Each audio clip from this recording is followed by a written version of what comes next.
Oke, semuanya selamat siang. Saya Esti Ayu Pertiwi, mahasiswa Agribisnis Pangan semester 2. Di sini saya akan menjelaskan atau mempresentasikan bagaimana cara manajemen agribisnis dalam budidaya jagung manis. Tanaman jagung atau zeamais merupakan salah satu jenis tanaman pangan biji-bijian dari keluarga rumput-rumputan. Tanaman ini merupakan salah satu tanaman pangan yang penting selain gandum dan padi. Tanaman jagung berasal dari Amerika yang tersebar di Asia dan Afrika.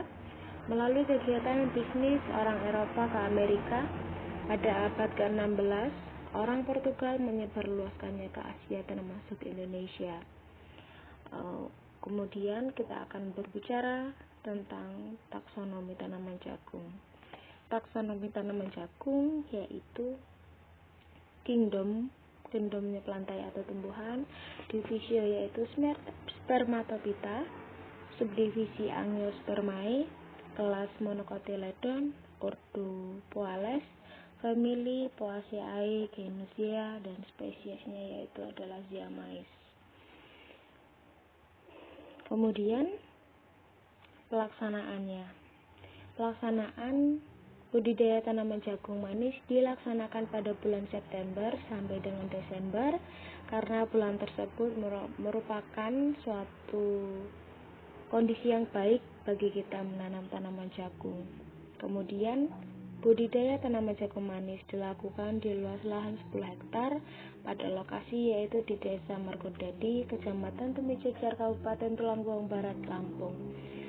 Alasan saya mengapa memilih komoditi jagung manis yaitu karena tingkat permintaan konsumen terhadap jagung manis itu tinggi, dan pada bulan tersebut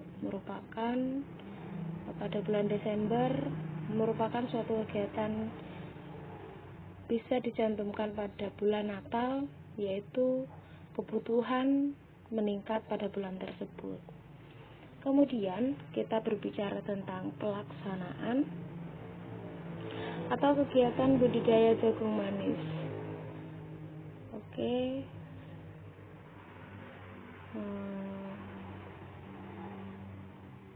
Yang pertama yaitu persiapan lahan.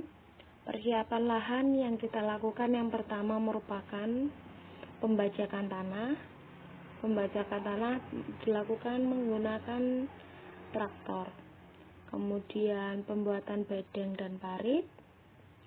Kemudian pemupukan dasar. Kemudian kegiatan yang kedua merupakan penanaman tanaman jagung. Tanaman jagung pada kegiatan budidaya pada saat ini yaitu kita menghendaki jarak tanaman jagung yaitu 75 cm dikali dengan 25 cm. Kemudian selanjutnya yaitu pemeliharaan tanaman jagung. Pemeliharaan tanaman jagung antara lain pemupukan, penyiraman, dan penyiangan. Kemudian adalah pengendalian organisme pengganggu tanaman. Pengendalian ini dilakukan ketika pada tanaman mengalami suatu tanda bahwa tanaman tersebut terdapat hama seperti daun yang rusak disebabkan oleh ulat gayak. Yaitu kita menggunakan pengendaliannya dengan menggunakan atau dengan penyemprotan pestisida dengan alat hand sprayer. Kemudian yaitu kegiatan selanjutnya adalah pemanenan tanaman jagung.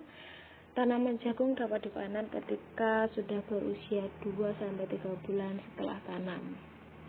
Dan pemasaran dilakukan seperti yaitu dipasarkan di pasar atau di lingkungan sekitar.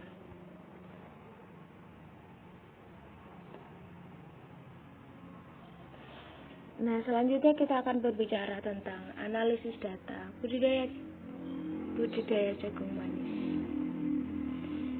Biaya tetap, Biaya tetap yaitu dapat kita lihat dari data tersebut.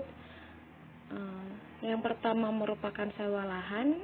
Sewa lahan untuk 10 hektar yaitu 50 juta dibagi dengan 3 atau dalam satu periode merupakan 3 bulan, yaitu menjadi 12.500.000. Yang kedua adalah sewa alat. Sewa alat yang kita sewa adalah sewa bajak rotari, cangkul, ember, roll meter, dan tugal.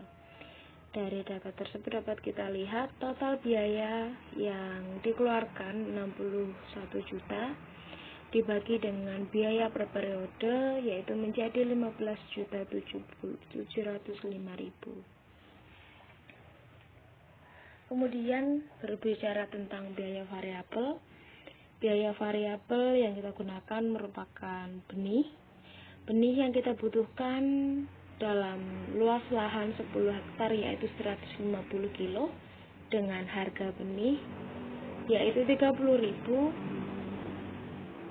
Total biaya yang digunakan untuk biaya benih 150 kilo dikali dengan 30.000 yaitu 4.500.000.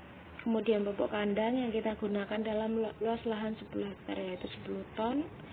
Kemudian pupuk NPK 2 ton, pupuk furadan 5 kilo, pupuk urea 2 ton, dan pupuk SP36 1,5 ton. Nah, dari total biaya tersebut dapat kita lihat yaitu total biaya yang digunakan adalah 17.850.000. Kemudian yang ketiga merupakan biaya tenaga kerja. Biaya tenaga kerja yang kita lakukan yaitu antara lain persiapan lahan, penanaman, pemeliharaan, dan pemanenan. Dari data tersebut dapat kita lihat total biaya tenaga kerja yang dilakukan untuk satu periode yaitu 6 juta. Selanjutnya kita akan berbicara tentang prediksi hasil mengenai pengeluaran. Pengeluaran antara lain yaitu total cost sama dengan total fixed cost ditambah dengan total variable cost. Total sama dengan 15.705.000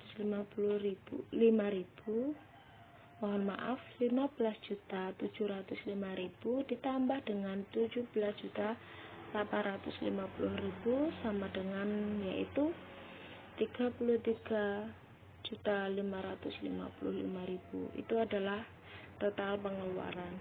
Kemudian penerimaan yaitu jumlah panen dan harga jual dikali dengan harga jual. Total penerimaan sama dengan 15.000 kilo dikali dengan 6.000 rupiah. Jadi total penerimaan yang kita dapat yaitu 90 juta. Kemudian kita berbicara tentang RC. RC yaitu dengan rumus total penerimaan dibagi dengan total biaya sama dengan 90 juta dibagi dengan 33.555.000 menghasilkan RC sama dengan 2,6. Maksud dari 2,6 yaitu nilai RC sebesar 2,6 artinya setiap rupiah yang dikeluarkan akan memberikan penerimaan sebesar 2,6 rupiah.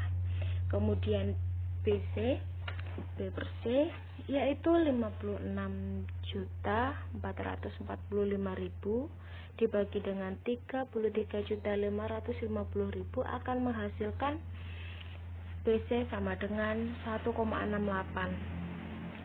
yang berarti nilai BC sebesar 1,68 artinya setiap rupiah yang dikeluarkan akan memberikan pendapatan sebesar 1,68 rupiah. Kemudian kita akan berbicara mengenai break even point atau titik impas. Break even point merupakan titik di mana perusahaan dalam kegiatan usaha tidak mengalami untung dan tidak mengalami rugi.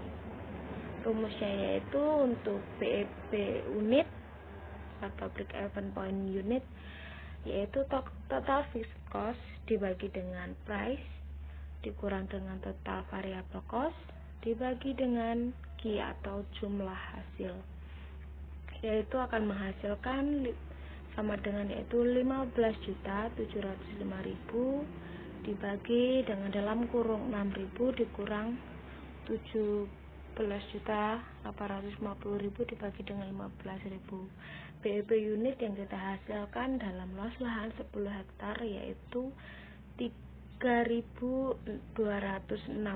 unit. Kemudian BEP rupiah sama dengan TFC, mohon maaf seharusnya itu ada dalam kurung yaitu 1 dikurang TVC dibagi P atau harga sama dengan 15.705.000 dibagi 1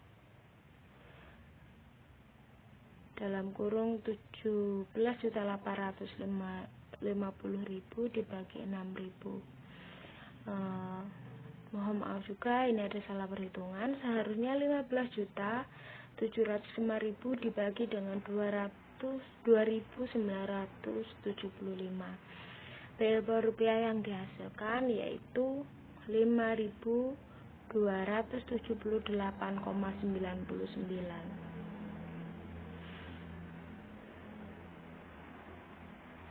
Baik, terima kasih. Itulah presentasi yang dapat saya sampaikan. Kurang lebihnya saya mohon maaf. Saya ucapkan selamat siang.